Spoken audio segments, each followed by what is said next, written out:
deux allochtones de Biaka, village situé à 5 km d'Aboisseau, ont péri, le mercredi 11 mai 2022, dans la Biaye lors de la traversée de ce fleuve.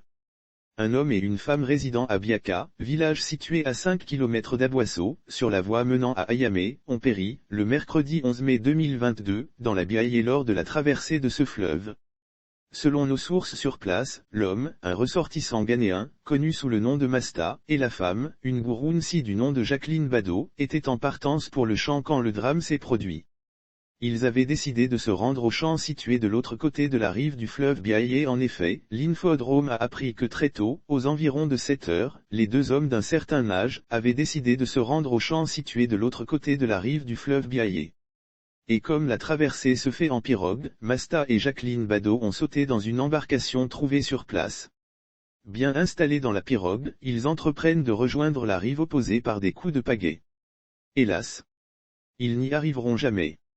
En effet, selon nos sources, pendant la traversée, la pirogue chavire au milieu du fleuve. Masta et Jacqueline Bado se retrouvent dans la Biaye. Ils y perdent visiblement pied. L'alerte est donnée. De bonne volonté se mobilisent pour voler à leur secours. Mais de longues minutes durant, les recherches n'aboutissent à rien. Au fur et à mesure que le temps s'écoule, l'espoir de les retrouver vivants s'amenuise. Finalement, Masta est retrouvé 1 heure plus tard, mort noyé. Quant à Jacqueline Bado, son corps a été repêché 3 heures plus tard. Tout le village de Biaka est informé du drame. L'information dépasse les frontières ivoiriennes et parvient aux parents de Masta, au Ghana voisin plus tard. L'information dépasse les frontières ivoiriennes et parvient aux parents de Masta, au Ghana voisin. Selon nos sources, ces derniers donnent l'autorisation aux autorités villageoises de Biaka de procéder à son inhumation le même jour. Ce qui fut fait. Lire aussi Côte d'Ivoire, 3 élèves meurent par noyade dans un fleuve. Concernant Jacqueline Bado, les mêmes sources ont appris à l'infodrome que son corps a été conservé à la morgue d'Aboisseau.